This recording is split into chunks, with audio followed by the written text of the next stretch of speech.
সকালে উঠিয়ে আমি মনে মনে বলি, সারাদিন আমি যেন ভালো হয়ে চলি। আদেশ করেন যাহা মোর গুরুজনে, আমি যেন সেই কাজ করি ভালো মনে। কি রে বাপ, তুই দেখলাম সকালবেলা এই সকালের পড়া পড়লি, অহন রাতের বেলাও সকালের পড়ন পড়স। তাইলে তুই রাতের বেলায় পড়া খান কখন পড়বি বাপ? আরে বাবা, পড়া তো পড়া হয়, তার আবার সকাল রাত হয় নাকি?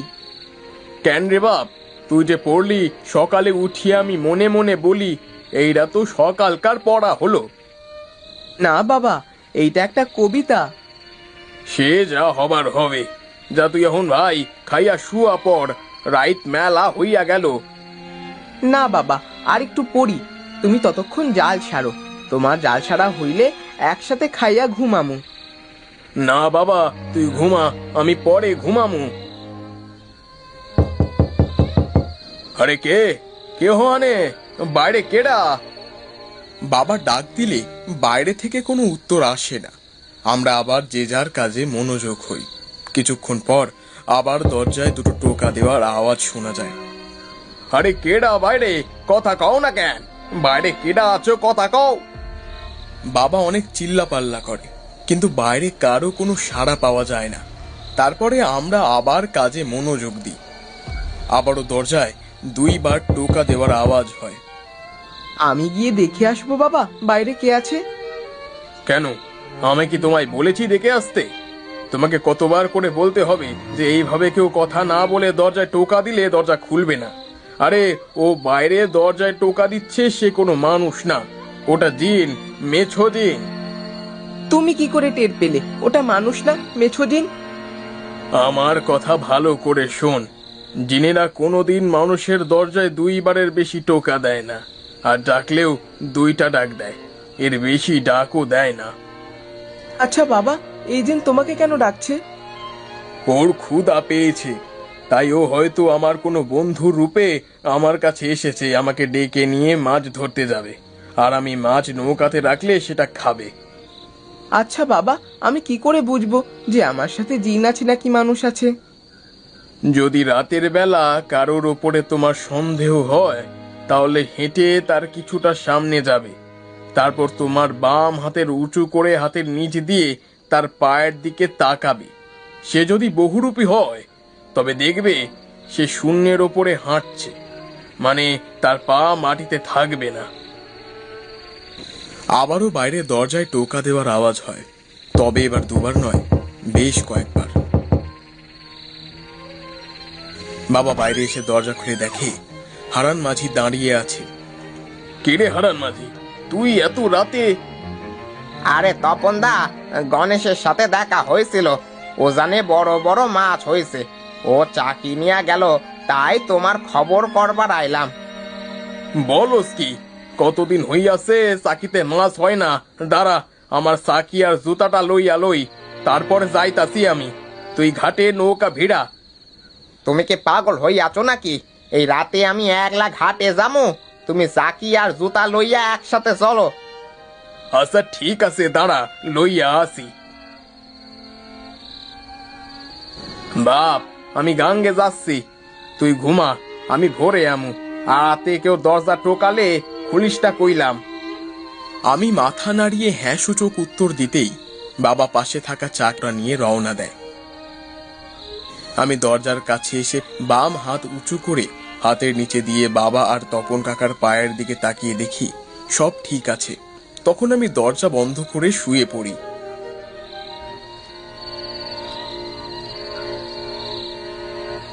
তা বুঝলি হারান, আজ মনে হচ্ছে অনেক মাছ পাবো।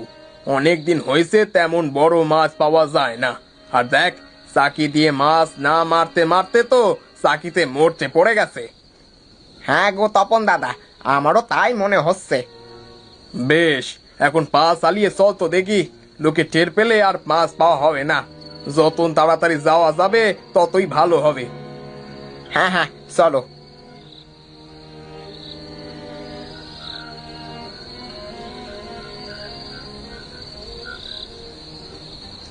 নে নে হারান, তাড়াতাড়ি করে নৌকাটা পারে লইয়া আয়।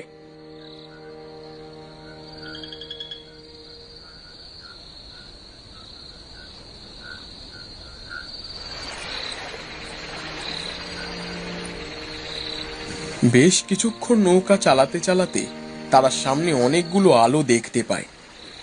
আরে ওই তো দাদা, দেখো দেখো, সামনে কত লোকে মাছ ধরছে। দে দে, নৌকার সামনে আলোটা জ্বালাইয়া দে, এখান থেকেই মাছ ধরা শুরু করি। ওদিকে লোকজনের চাপ বেশি, ওই দিকে গেলে মাছ পাওয়া যাইব না। হ ঢালতাছি। হারান মাঝি নৌকার থেকে কেরোসিনের ডিব্বাটা নিয়ে হ্যারিকেনের মধ্যে ঢেলে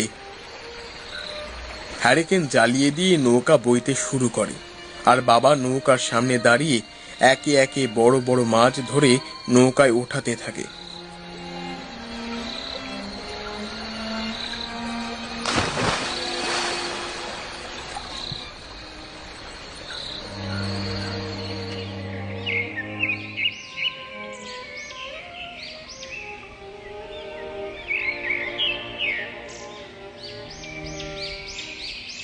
নবীন, বাবা নবীন, কোথায় রে বাপ? তুই ঘরটা খুইলা দে দেখি।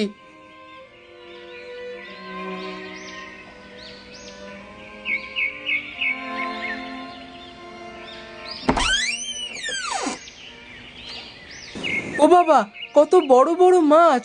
এত মাছ কোথায় পেলে বাবা? কোথায় আর পামু, নদীতে গেছিলাম মাছ ধরতে, নদী থেকে ধইরা আনলুম। তুই নে চাকিটা লইয়া ঘরে রাইখা দে, আমরা বাজারে গেলাম। বাবার কথা মতো আমি চাকি নিয়ে ঘরে রাখি। বাবা আর কাকা চলে যায় বাজারে মাছ বিক্রি করতে।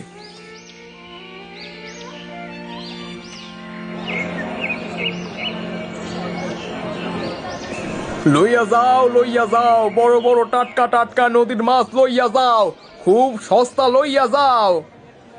নদীর টাটকা মাছ হওয়ায় দেখতে দেখতে দোকানের সামনে অনেক ভিড় লেগে যায়। দাও দাও, আমাকে একটা বড় দেখে মাছ দাও দেখি। কত করে সেরে মাছ দিলে গো? যেই মাছ নেন না কেন 200 টাকা সের। কোনটা দিব বলেন দেই দাদা? দাও দাও, আমাকে ওই বড় কাতলাটা দাও দেখি। এই নেন, এইটা 5 কেজি হইছে, 1000 টাকা দেন। এই নাও দাদা। আমাকে বড় বড় দেখা 4টা নওলা মাছ দিও, আমার হোটেলে এই মাছের ব্যাপক চাহিদা। তা তো হইবেই, এমন স্বাদের মাছ আমাগো নদীতে ছাড়া যে আর কোথাও পাওয়া যায় না। তাই তো একেবারে বেশি কইরা কিনা রাখুম, যাতে অনেকদিন ধইরা বেচবার পারি। এই লও, সবচেয়ে বড় বড় 4টা মাছ দিলাম তোমারে, 4000 টাকা দাও মোরে।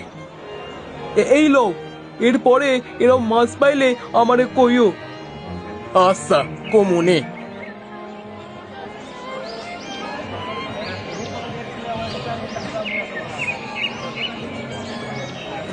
আরে হারান দাদা, অনেক বড় বড় মাছ পাইছো দেখছি। তা আমারে না কইয়া চলে গেছো একা একা? আরে কি সব আবল তাবল কইতে লাগছো? তুমি না মোরে রাইতের বেলা কইলা ওজানে অনেক মাছ পড়েছে। তোমার কথা শুই নাই তো আমি তপনদারে লইয়া গেলাম মাছ ধরতে, আর দেখো কত মাছ পাইছি। আরে এসব কি সব আবল তাবল বকো তুমি? রাইতে তোমার সাথে আমার দেখাই হয় নাই। আমি তো রাত ভোর শুধু ঘুমাইতেছি, শরীরটা খারাপ আসিল দেখা। হারান মাঝি গণেশের কথা শুনে যেন আকাশ থেকে পড়ে। রাতের বেলায় তো গণেশের কথা শুনে এসে গিয়েছিল মাছ ধরতে। হারান মাঝিকে চিন্তিত দেখে বাবা তাকে সান্ত্বনা দেয়। চিন্তা করিস না বেটা, এমনটা তো মাঝে মাঝে হয়। আমাদের ভাগ্য ভালো, আমরা ওই আলোর দিকে যাই নাই। কাল রাতে দূরে যেগুলো দেখলাম ওইগুলো নৌকার আলো ছিল না রে, অন্য কিছু ছিল। ওইখানে গেলেই খবর ছিল আমাদের। নে নে, এখন বেশি কথা না বাড়াইয়া মাছ বেচতে লাগবে কি?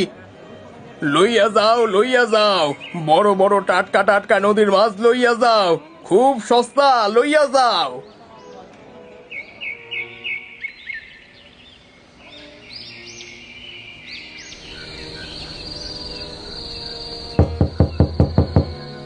কে কে বাইরে কে? আরে এরা মনে হয় কালকে সেই জিন। না না, ঘর খোলা যাবে না, আমি আমার মতন পড়তে থাকি। লেখাপড়া করে যে গাড়ি ঘোড়ায় চড়ে এসে, লেখাপড়া করে যে গাড়ি ঘোড়ায় চড়ে এসে। কে বাইরে কে? লেখাপড়া করে যে গাড়ি ঘোড়ায় চড়ে সে, লেখাপড়া করে যে গাড়ি ঘোড়ায় চড়ে সে। নবীন, বাবা নবীন।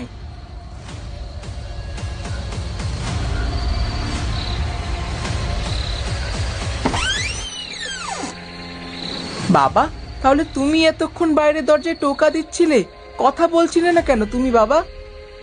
আমি তো দেখছিলাম যে আমার পোলাটা কতটা সাহসী হইছে।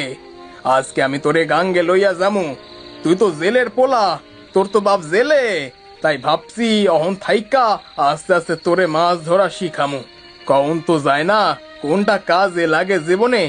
চল বাপ, চাকি আর তুরকুশটা নে, মাছ ধরতে যামু। হ্যাঁ বাবা, চলো। তোমাকে তো কত করেই বলি আমাকে নিয়ে যেতে, কিন্তু তুমি তো আমার কোনো কথাই শোনো না। আজ থেকে তোরে মাছ ধরা শিখামু, ভালো করে শিখামু। চল চল, নদীতে যাই।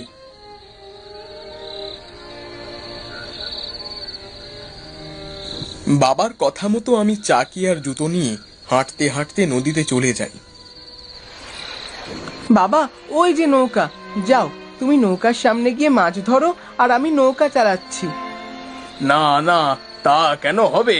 তোমাকে মাছ ধরা শিখাতে নিয়ে এসছি, তুমি যাও মাছ ধরার চেষ্টা করো। আচ্ছা ঠিক আছে বাবা, তাহলে তুমি নৌকা বাও। আচ্ছা ঠিক আছে, যাও নৌকার সামনে গিয়া দাঁড়াও। শক্ত কইরা দাঁড়ায়া থাকবা, কইরা যাও না আবার, দেখো।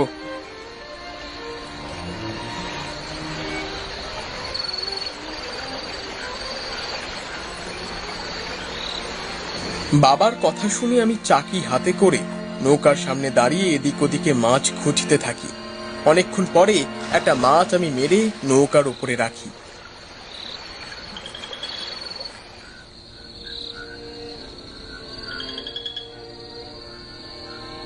আরে আরে, পোলাটা কোথায়? পোলাটারে তো দেখছি না। পোলাটা আমারে না কইয়া কোথাও যায় না। আর এই রাতের বেলায় ঘরে নাই পোলাটা। কোথাও কোনো বিপদ হইল না তো? আরে দাদা, দেখেন তো এখানে তো চাকিটা নাই। শিগগির দুইটা বড় বড় দাইকা কাশি আর আগুন লইয়া গাঙ্গে চল। কয়েকদিন ধরে একটা মেসো জিন আমারে খুব জ্বালাইতাছে। ওই হয়তো আমার পোলাডারে লইয়া গেছে।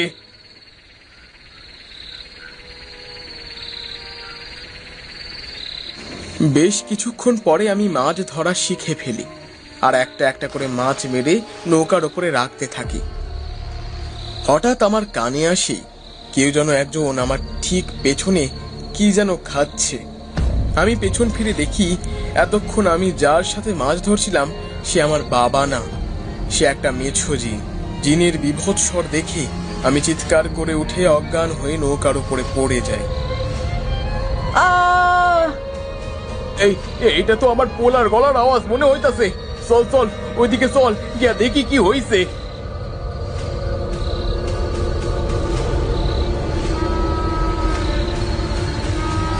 এই তাড়াতাড়ি কাজিটা দে। এই নাও কাশি।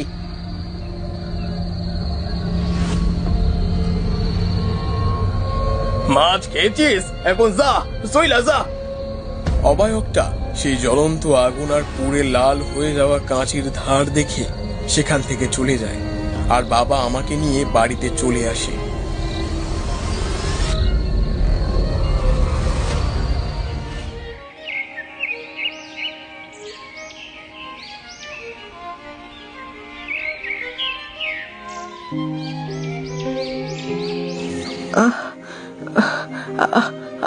আমি কোথায়?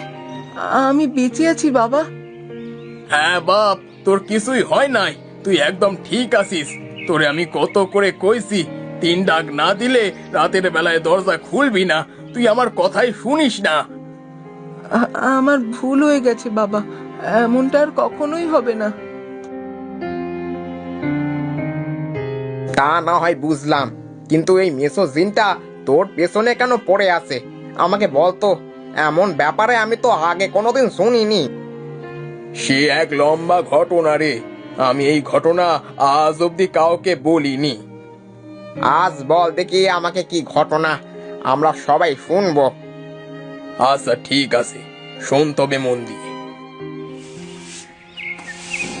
আমি তখন খুব ছোট, আমার বাবা ছিলেন এখানকার জেলের সর্দার, আর আমাদের এই নদীতে তখন অনেক পানি ছিল আর প্রচুর মাছ পাওয়া যেত ওই নদীতে। একদিন আমার বাবার জালে এক জাগ বিশাল বড় ইলিশ মাছ ওঠে। আরে বাহ, আজ আমাদের সকলের কপাল যে খুলে গেল রে। এই বড় বড় ইলিশের যা বাজারে অনেক দাম পাওয়া যাবে। হ্যাঁ সর্দার, এত বছর এই নদীতে মাছ ধরছি, এমন বড় বড় ইলিশ এই প্রথমবার দেখলুম। আমার তো বিশ্বাস হইতেছে না যে এত ইলিশ একবারে জালে উঠেছে। এক কাজ করিস, যাওয়ার বেলায় একটা ইলিশ বাড়ি নিয়ে যাস কেমন? আর আমি একটা ইলিশ নিয়ে বাড়ি যাই, খেয়ে দিয়ে আসবো। তুই জালটা আবার ফেলে দে। আচ্ছা ঠিক আছে, আমি জাল ফেলে দেব, আপনি খেয়ে দে নিরিবিলে আসুন। আচ্ছা আচ্ছা ঠিক আছে, চল আমাকে পাড়ি দিয়ে আয়।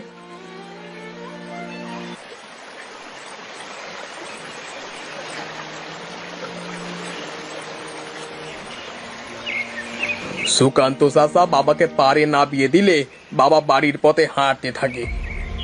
তখন একটা জিন বাবার পিছু করতে থাকে। বাবা ছিল খুব সাহসী। বাবা দ্রুত গতিতে হেঁটে বাড়ির আঙ্গিনাতে আসতেই সব স্বাভাবিক হয়ে যায়। মা মাছ কেটে নিয়ে রান্নাঘরে যায়। মাছ ভাজতে তখন রান্নাঘরে ওই পাশ থেকে বারবার ওই জিনটা মাছ চাইতে থাকে।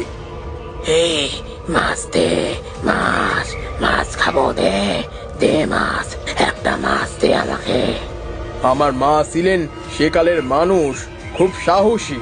সে রান্নাঘরের বেড়ার ফাঁক দিয়ে গরম তেল জিনটার গায়ে ছুঁড়ে মারে, আর জিনটা সেখান থেকে পালিয়ে যায়।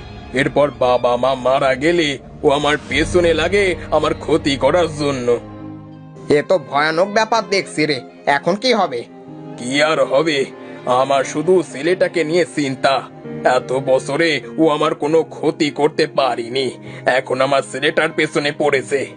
বাবা, ওই জিন আমার কোনো ক্ষতি করতে পারবে না, তুমি চিন্তা করো না। আজ থেকে আমি তোমার কথা মতন চলবো। আয় বাবা, আমার কাছে আয়।